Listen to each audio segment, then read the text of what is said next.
오늘 본문 말씀 십계명 말씀입니다. 성경에서 더 유명한 대목이 있을까 싶을 정도로 널리 알려져 있는 말씀이죠. 그러나 우리 십계명 말씀에 대한 우리의 이해는 어떨까요? 이런 말이 있습니다. 묻지 않을 때는 모국어인데 묻는 순간 외국어가 된다.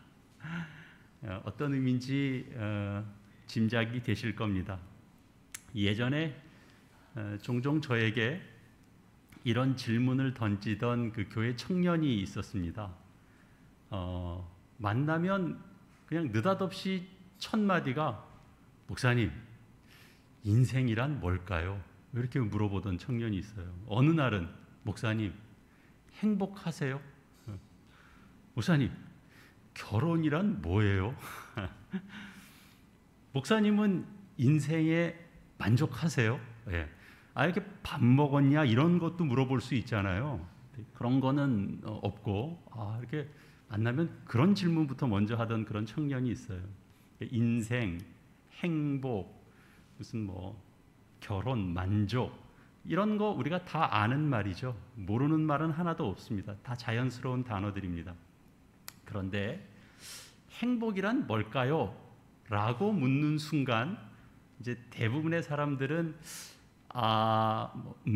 이제 이렇게 시작하게 되겠죠. 그러면서 뭐라고 설명은 하고는 있는데 내가 알고 정리돼서 이야기하고 있는 것이 아니고 이제 말을 하면서 그때부터 설명을 함께 시작하는 이런 일들이 우리 삶에서는 흔히 일어나는 일들이죠. 십계명을 떠올리면서도 이제 이런 생각을 하게 됐습니다. 너무 익숙한 말이고 내용인데 그런데 이제 묻지 않을 때는 익숙한 것이지만 그것이 질문으로 다가올 때는 낯선 외국어처럼 그렇게 여겨질 수도 있으리라 이렇게 생각을 합니다. 그래서 요즘 저희가 매일 성경 묵상으로 새벽 묵상으로 지금 읽어 나가고 있습니다만 또 주일 설교의 본문으로 삼아서 다시 한번 좀 은혜를 나누려고 합니다. 십계명은 이제 모세가 시내산에서 받은 율법의 가장 핵심적인 내용을 담고 있습니다. 그런데 구약 시대의 그 율법을 대표하는 이 십계명이 오늘날에도 과연 동일한 권위를 가지고 있는 말씀일까 하는 부분에서는 의구심을 갖는 경우가 있습니다. 그러니까 예수 그리스도로 인해서 이제 은혜의 시대가 도래했으니까 율법의 시대는 지나갔다. 우리 이렇게 이제 이해하고 그렇게 또 말하죠. 그런데 이제 그렇게 말할 땐 일정 부분 어떤 그 율법과 은혜를 이렇게 잘못 대입시킨 그런 오류가 담겨져 있다 이렇게 생각을 합니다.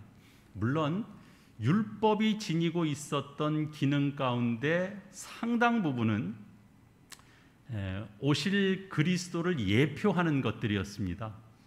그래서 예를 들면 제사법, 정결규례, 그리고 성막에 대한 규정들, 이른바 그런 예식이나 의식을 담은 그런 이제 율법들은 예수 그리스도께서 오셨고 그리고 이 땅에서 구원 사역을 펼치신 이후에는 그러니까 오늘날에는 문자 그대로 적용되지는 않습니다. 쉽게 말하면 우리가 죄를 지었다고 해서 오늘날 구약 성경에 있는 그대로 번제나 소제를 드릴 필요가 없습니다. 그러나 율법이 담고 있는 내용들이 예수 그리스도로 대체되고 예수 그리스도 안에서 완성되었지만 율법을 주실 때 하나님께서 가지셨던 그 의도 자체도 다 사라져버린 것은 아닙니다. 여전히 지금도 하나님의 백성된 우리들은 하나님께서 그 계명을 주실 때 그 목적하시고 그 뜻하신 바를 따라서 마땅히 순종하며 따라야 하는 그런 말씀이 됩니다. 예수님께서도 이렇게 말씀하셨죠. 내가 율법이나 선지자를 폐하러 온 줄로 생각하지 말라고 하셨습니다. 폐하러 온 것이 아니라 완전하게 하려 함이다라고 말씀하셨죠. 그래서 천지가 없어지기 전에는 율법의 1.1획도 결코 없어지지 아니하고 다 이루리라, 그렇게 말씀하셨습니다. 그러니까 예수님께서 이 말씀을 하시고 나셔서 이 말씀을 근거로 해서 계속 말씀을 더 펼쳐 나가셨는데요. 그때 이제 예수님이 이 말씀하시고 어떻게 말씀을 이어가셨냐 하면, 살인하지 말라라는 말을 들었으나 나는 너희에게 이르노니 형제에게 노하는 자마다 심판을 받게 되고 형제에게 욕설을 내뱉는 자마다 지옥불에 들어가게 되리라, 그렇게 이제 말씀하셨습니다.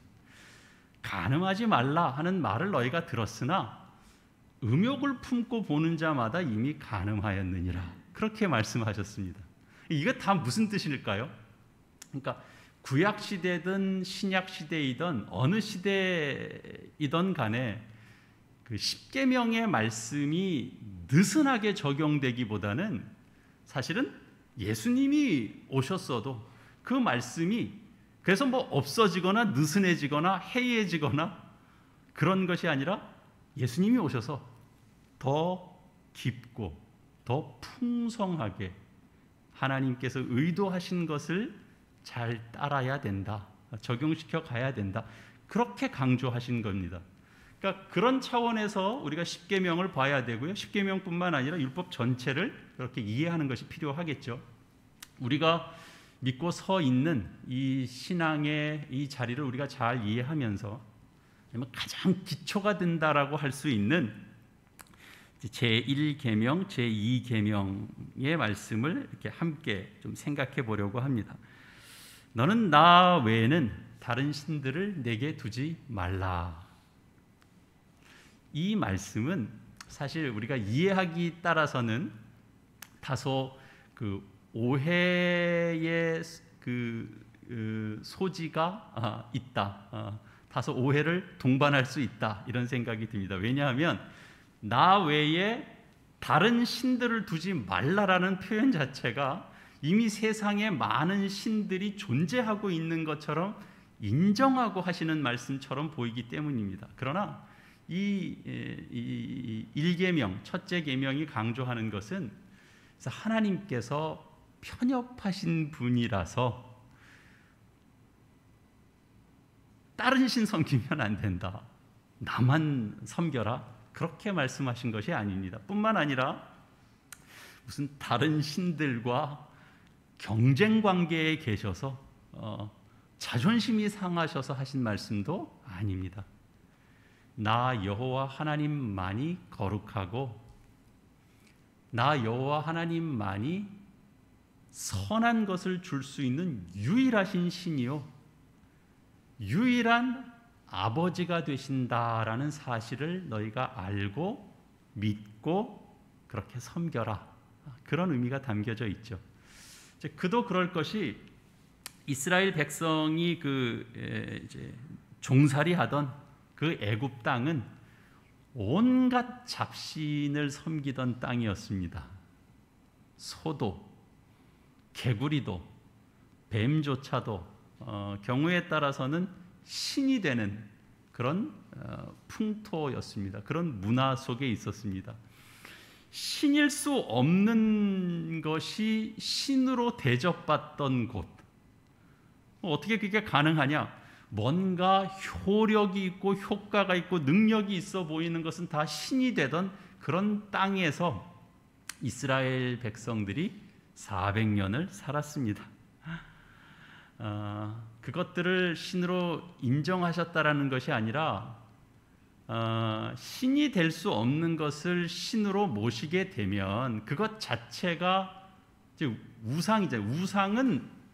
우상은 말 그대로 우상인데 우상이 그 사람들의 섬기는 대상이 되고 나면 그때서부터는 그것이 힘을 가지게 된다라는 사실을 하나님은 아셨던 겁니다. 그런 면에서 보자면 너는 나 외에는 다른 신들을 내게 두지 말라라고 하는 이 계명의 말씀은 지금 우리 삶에 있어서도 이 계명이 미치는 영역이 보다 넓어져야 된다라는 사실을 우리는 이해할 수 있게 됩니다. 1계명 나 외에 다른 신들을 두지 말라. 나는 종교는 늘 기독교라고만 쓰고 있는데 나는 그냥 기독교 하나야. 나는 다른 종교를 문어발식으로 나는 붙잡고 있지 않아 라는 정도에서 난 이 말씀에 난 합당하게 살고 있다 이렇게 만족할 수는 없습니다. 우리가 살고 있는 이 세상은 잡신이 판쳤고 그 잡신을 섬겼던 애국과 판이하게 다를까요? 본질적으로 그렇지 않습니다. 개구리를 신으로 여기거나 무슨 뱀을 신격화하지는 않지만 우리가 살고 있는 이 세상은 온통 사람들의 혼을 송두리째 휘어잡을 만한 것들로 넘쳐나 있습니다. 가득합니다. 사람들의 혼을 사로잡고 있는 것들이 각자가 다 서로가 다 나한테 사람들이 더 많이 목맨다 이런 경쟁을 벌이고 있는 것 같습니다. 거기에 사람들의 마음이 다 사로잡힙니다. 물질에 사로잡히고 또 힘과 명예에 사로잡히고 그리고 오락에 사로잡히죠. 거기서 다 우리가 위안을 얻습니다. 마치 하나님이 계셔서 든든한 것처럼 그렇게 위안을 삼습니다. 그 말은 결국 사람의 혼을 잡고 있는 것들이니까 결국 그것이 신적 존재가 되는 것과 마찬가지다라는 의미를 담고 있는 거죠. 우리는 거기에 과감히 그건 아니지, 거짓에 딱지를 붙일 수 있어야 됩니다. 그런데 우리의 현실은 그렇지는 않죠. 그런 것들이 더 정말 하나님과 같은 그런 위치를 차지하고 가장 강력하게 세상 사람들의 마음을 사로잡고 있기 때문에 그렇습니다. 그런데 그것이 단지 세상 사람들만의 경우에 그럴까요? 우리가 신앙을 가지고 산다고 말하는 우리와는 전혀 다른 세상의 이야기인가? 그러면 그렇지는 않습니다. 신자들도 예외는 아닙니다. 신자들도 그 영향을 받고 삽니다.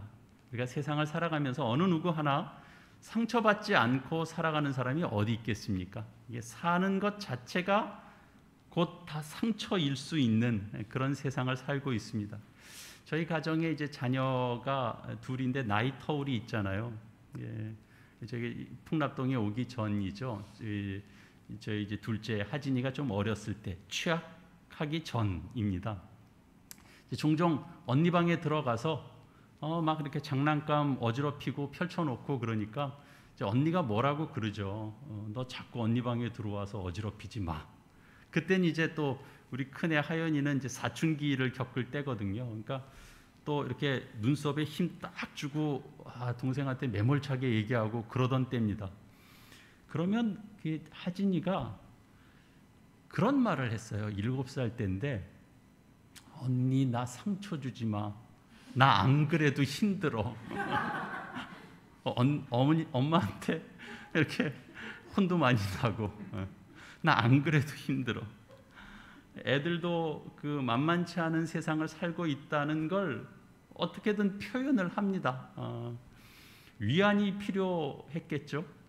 그런데 신자로 이 세상을 살아간다라는 건 얼마나 더한 겁니까? 이 물살을 거슬러 올라가는 연어를 보는 것처럼 우리는 사실은 이 세속을 이렇게 거스르게 되는 삶의 위치를 갖곤 하거든요. 그러니까 힘들 수밖에 없죠. 고단할 수밖에 없죠. 그러니까 세상에서 위안을 받을 수 있는 것에 우리가 마음을 놓으면서 우리가 위로를 받을 수 있죠. 그렇지 않을까요? 그런데 나 외에는 다른 신을 두지 말랍니다. 하나님께서. 이 말은 말을 바꾸면 이런 말이 되는 거예요. 나 외에는 다른 것으로 위안을 삼지 말라는 겁니다. 나 외에 다른 것에서 위로를 받으려 하지 말라라는 겁니다. 나 외에 다른 것에 너희의 혼을 빼앗기지 말라 그러는 겁니다. 이거 너무한 거 아닙니까? 잠깐 좀 눈 돌려도 안 되는 겁니까? 그러나 이 계명은 무엇을 하지 말라는 것에 묶여 있어서 정말 아무것도 못하고 그래서 소심하고 무슨 찌질한 사람을 만들려고 하는 것이 아닙니다. 분명한 초점은 이것입니다. 너희는 다르다. 이렇게 하나님이 말씀해 주시는 겁니다. 너희는 다르다. 오늘 본문의 그 2절 말씀에 보면 나는 너를 애굽 땅 종되었던 집에서 인도하여 낸 내 하나님 여호와니라 이렇게 말씀합니다. 인간이 죄인이라는 말에 이렇게 코웃음 치면서 가는 사람 같으면 사실 아무 상관이 없습니다. 천지 만물을 창조하시고 지금도 우리를 다스리고 계시는 하나님이 계시다는 말에 아예 그건 당신 생각이고 라고 치부해버리는 사람이라면 별 상관이 없습니다. 죽으면 그만이지. 죽으면 아무것도 모르는데 그냥 이 세상에서 누릴 것 다 누리고 그리고 때 되면 가는 거지 뭐. 그리고 어떤 소리도 들으려고 하지 않는 사람이라면 상관없을 수 있습니다. 그러나 우리는 그렇지 않다라는 겁니다. 우리는 다른 존재라고 말씀합니다. 이건 뭐 우월하다라는 얘기가 아니라 2절에 있는 내용 그대로입니다. 우리는 다르다. 어떻게 다르냐? 종되었던 집에서 인도함을 받은 자들이다 라고 설명합니다. 그냥 놔두면 망할 수밖에 없는 자들인데 너희는 건짐을 받은 자들이다. 너희는 구원으로 인도함을 받은 자들이다. 너희는 보지 못하던 것에서 이렇게 눈을 떠서 보는 자들이다. 너희는 참 생명으로 인도함을 받은 자들이다. 하나님께서 복 주셔서 참된 인간으로 회복하는 일들이 시작된 사람들이다. 너희들은 그런 사람들이다. 그래서 부정형으로 표현하는 겁니다. 그러니까 다른 것에 너희의 혼을 빼앗기지 말아라 그러시는 겁니다. 여기 이 계명인 우상을 만들지 말아야 한다라는 이유도 같은 이유입니다. 우상을 만들지 말라는 것은 다른 종교의 신상을 만들지 말라 그런 의미가 아닙니다. 이 계명을 단순히 그렇게만 이해하는 사람들은 이 계명을 신실히 지키느라고 그냥 몰래 아무도 없을 때 막 단군 신상 막 회파하고 막 불상 막 사찰에 몰래 들어가서 막 불상을 깨부수고 이런 시도를 하는 겁니다. 하나님의 말씀을 따라서 순종하려고 하는 신앙에는 반드시 이해가 필요하죠. 하나님의 뜻을 이해하지 못하면 말씀에 대한 온전한 순종이 이루어지기 불가능하죠. 창세기 그 같은 장 20장에 뒤에 23절을 보시면 23절 이렇게 되어 있죠. 너희는 나를 비겨서 은으로나 금으로나 너희를 위하여 신상을 만들지 말고 이렇게 되어 있습니다. 나를 비겨서 이제 문자 그대로 단순하게 그냥 나를 이렇게 해도 아무 상관이 없는 표현입니다. 이제 그 의미상으로 보자면 나와 동등한 것 그런 뜻입니다.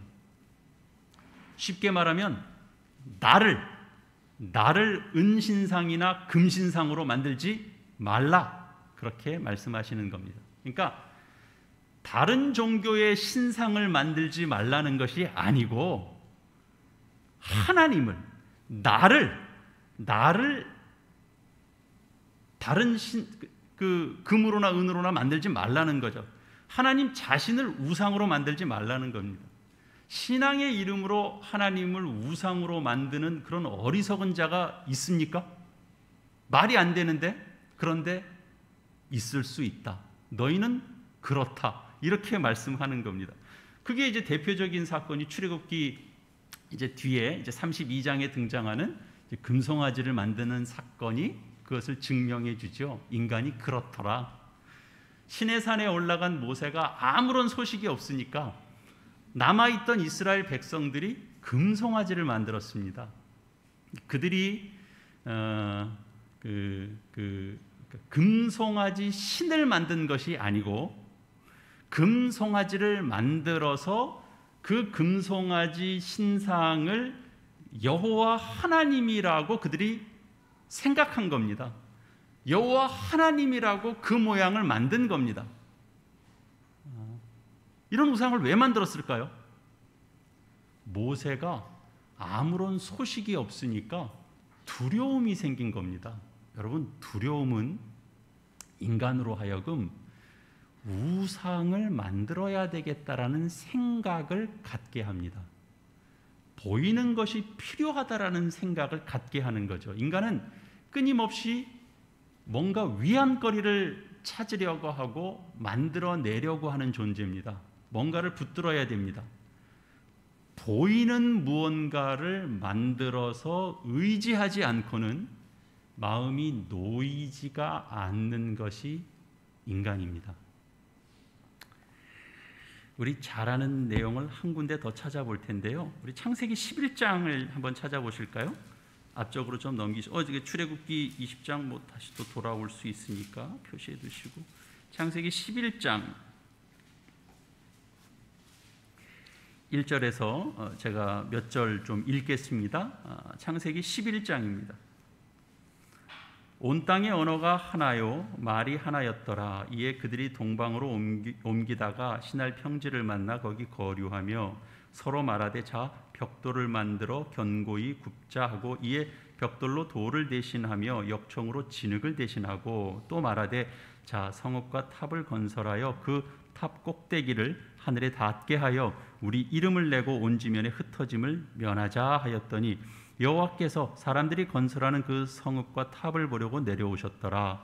여호와께서 이르시되 이 무리가 한 족속이요 언어도 하나이므로 이같이 시작하였으니 이후로는 그 하고자 하는 일을 막을 수 없으리로다. 자 우리가 내려가서 거기서 그들의 언어를 혼잡하게 하여 그들이 서로 알아듣지 못하게 하자 하시고 여호와께서 거기서 그들을 온 지면에 흩으셨으므로 그들이 그 도시를 건설하기를 그쳤더라. 그러므로 그 이름을 바벨이라 하니 이는 여호와께서 거기서 온 땅의 언어를 혼잡하게 하셨음이니라. 여호와께서 거기서 그들을 온 지면에 흩으셨더라. 우리가 잘 아는 바벨탑 이야기죠. 근데 이 사건은 단순히 인간의 교만 문제를 다루고 있지는 않습니다.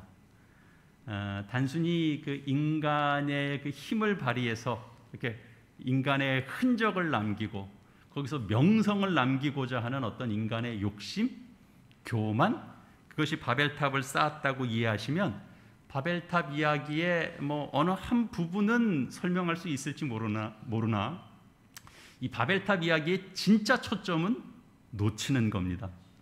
바벨탑을 쌓은 저들의 의도는 4절에서 보는 바와 같이 온 지면에서 흩어짐을 면하자였습니다. 온 지면에서 흩어짐을 면하자. 이들이 왜 이 생각을 했을까요? 11장을 시작하기 바로 앞선 10장 맨 마지막 끝절이 이렇게 되어 있습니다. 32절입니다. 이들은 그 백성의 족보에 따르면 노아 자손의 족속들이요 홍수 후에 이들에게서 그 땅의 백성들이 나뉘었더라. 홍수 후에 백성들이 어떤 일을 겪었다고요? 나뉘어지는 일을 겪었다고요. 그래서 그들에게는 그 두려움이 있는 겁니다. 사라짐에 대한 두려움, 나뉘어지는 것에 대한 두려움, 그 두려움에 대해서 나름대로 그들이 방책을 세운 겁니다. 하나님이 어떤 걸 하더라도 우린 두 번 다시 안 나눠질 거야. 그래서 자기 만족에 들만한 것들을 만들어서 그들 속에 엄습하는 그런 두려움들을 해결해 보고자 했던 것입니다. 그러니까 이런 인간의 시도는 바벨탑을 건설했던 때에만 나타난 것이 아니었습니다. 출애굽한 이스라엘 백성들 속에서도 나타났고요. 그리고 오늘날 우리의 현실 속에서도 나타납니다. 우리의 현실 속에서도 신앙이라는 이름으로 우리가 이렇게 겪을 수 있는 이 모호함, 그걸 이렇게 해소해 보고 싶은 그런 욕구들이 우리 속에 다 있습니다. 우리가 신앙 이야기를 하면 모든 것이 다 분명하고 확고하고 그럴 것이라고 우리는 기대합니다. 그래서 신앙 안에서 이렇게 확실한 것을 붙잡고 싶어 합니다. 그래서 금송아지 사건도 그래서 등장한 거죠. 하나님을 버리는 불신앙 때문에 등장한 게 아니라 하나님을 믿는 신앙으로 우상을 만든 겁니다. 그래서 바벨탑을 쌓는 인간의 모습도 사실은 보이는 것에서 위안을 삼고자 했던 것은 동일하죠. 보여져야 한다라는 것에 대단한 시험거리가 되는 부분이 있다라는 것 우리가 기억해야 됩니다. 그래서 모호하고 우리 어쩔 때 보면 이럴 때는 어떻게 해야 되나 뾰족한 해결책이 잘 없는 것 같아서 그래서 하나님께 기도하면서 기다려야지 그런 말을 하죠. 그러나 이거 사실 쉽지 않은 내용입니다. 그렇게 안 되고 어떻게든 자꾸 위안거리를 만듭니다. 보이는 형상을 만듭니다. 욕구가 거기서 그치지 않죠. 자신이 생각하는 이미지를 거기에다 담고 거기에 신성도 부여하고 의식을 행하고 예식을 행하고 그래서 그쯤 되면 뭐가 되는 거냐 하면 아무리 하나님을 위하여서 하는 거라 내가 신앙의 이름으로 하는 거라지만 그렇게 되면 이제 주권이 하나님께 있는 것이 아니라 하나님이 인간이 만든 형상 속에 그 이미지 속에 갇혀버리게 되는 것이거든요. 갇힐 수 없는 분을 인간 스스로 만든 이미지에 가둬버리게 되는 것이니까 그것은 하나님을 섬기는 것이 아니라 우상을 섬기는 것이 되죠. 그래서 이 계명이 어떻게 돼 있었냐 하면 이 계명이요 4절이죠. 오늘 본문의 4절인데 너를 위하여 새긴 우상을 만들지 말고 라고 되어 있는 겁니다. 뭐라고요? 너를 위하여. 너를 위하여. 너의 자기 만족을 위하여 우상을 만들지 말라입니다. 하나님을 보이는 것으로 대체해버리지 말라입니다. 하나님은 인간이 생각하고 인간이 그려내는 그런 하나님 상에 갇힐 수 있는 분이 아니다. 하나님은 그 일을 위해서 자기 백성들을 종종 광야로 내모십니다. 광야는 어떤 곳인데요? 아무것도 안 보이는 곳입니다. 그래서 종종 광야로 내모십니다. 거기서 눈에는 아무것도 보이지 않는 곳이지만 하나님을 경험하라고 그렇게 하나님께서 내모실 때가 있습니다. 이스라엘 역사 속에 그 구약의 선지자들이 다 그 지도자들에게 외쳤던 게 있죠. 통치자들에게 외쳤던 내용이 있죠. 강대국을 의지하지 말고 여호와 하나님께서 하신 말씀을 의지하라고 모든 선지자들이 그렇게 말했죠. 이 사람이 묶이면 복음도 함께 묶이는 것이 아니라는 것을 바울에게 깨닫게 해주고 싶으셔서 하나님이 하신 일은 어떤 일이냐 하면 바울을 옥에도 갇히게도 하시는 거죠. 바울이 옥에 갇혀봤더니 복음 전파의 길이 막히는 게 아니라 나를 흉보기 위한 사람들도 경쟁적으로 더 복음을 전하고 또 나를 편들려고 하는 이들이 또 복음을 더 수호하는 입장에서 더 열심히 복음을 전하고 내가 옥에 갇혔더니 복음 전파가 더 불일 듯 일어나네. 내가 매였다고 복음이 매이는 게 아니구나. 바울이 그것을 깨닫죠. 그래서 보이는 것에 의지하려고 하는 본성을 향해서 하나님이 계속 도전하시는 겁니다. 너를 위하여 우상을 만들지 마라. 우상을 만들지 마라만 기억하면 안 되고 말씀에 있는 그대로 기억해야 됩니다. 뭐라고 돼 있다고요? 너를 위하여 새긴 우상을 만들지 마라. 이렇게 돼 있다고요. 하나님은 그건 나를 위한 일이 아니라라고 말씀합니다. 하나님은 인간이 만들어내는 그런 이미지로 만나주시는 분이 아닙니다. 하나님은 하나님께서 스스로 하나님을 만나는 길을 열어주셨습니다. 어떻게 해요? 말씀을 주셨습니다. 그의 계명을 주셨습니다. 계명이 단지 명령이 아니고요. 사실은 하나님의 율법, 하나님의 계명, 하나님의 말씀은 결국 참된 하나님을 만나는 진정한 통로, 유일한 통로입니다. 말씀에 순종하려는 그 과정을 통해서 하나님을 하나님답게 만나게 되는 것입니다. 여러분 놀랍지 않습니까? 하나님은 하나님 주신 말씀, 그 십계명으로 대표되는 율법의 말씀을 따를 때 하나님을 만나게 된다라고 가르치고 있습니다. 우리 고단할 수 있는 신앙 여정 속에서 힘이 될 수 있는 다른 것으로 우리 위안 삼지 않으려 해야 됩니다. 하나님이 아닌 것을 그 자리로 끌어올리지 말아라. 그것이 제1계명입니다. 그렇다면 하나님을 보이는 이미지로 끌어내리지 마라. 그게 2계명이 되는 셈입니다. 근데 신앙하는 열심이라고 자꾸 하나님을 그런 이미지 속에 가둬버릴 수 있거든요. 우리가 살아가는 이 세상은 참 길이 많습니다. 길이 없으면 뭐 어떻게 해서도 길을 만들어서 갈 텐데 길이 많고 대단히 복잡하고 그렇습니다.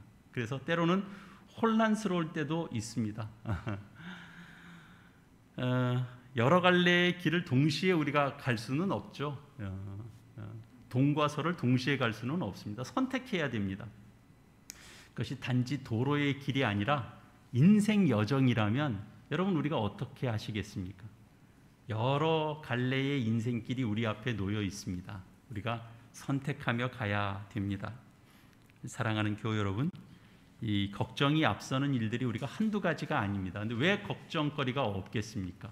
그러나 여러분, 우리는 이 복잡하게 얽혀져 있는 여러 갈래의 길 앞에서 하나님의 그 은혜의 손길을 가지게 된 그 이정표 하나를 우리는 가지고 있게 되었다. 우리는 잊지 마시기 바랍니다. 그 이정표가 뭐라고요?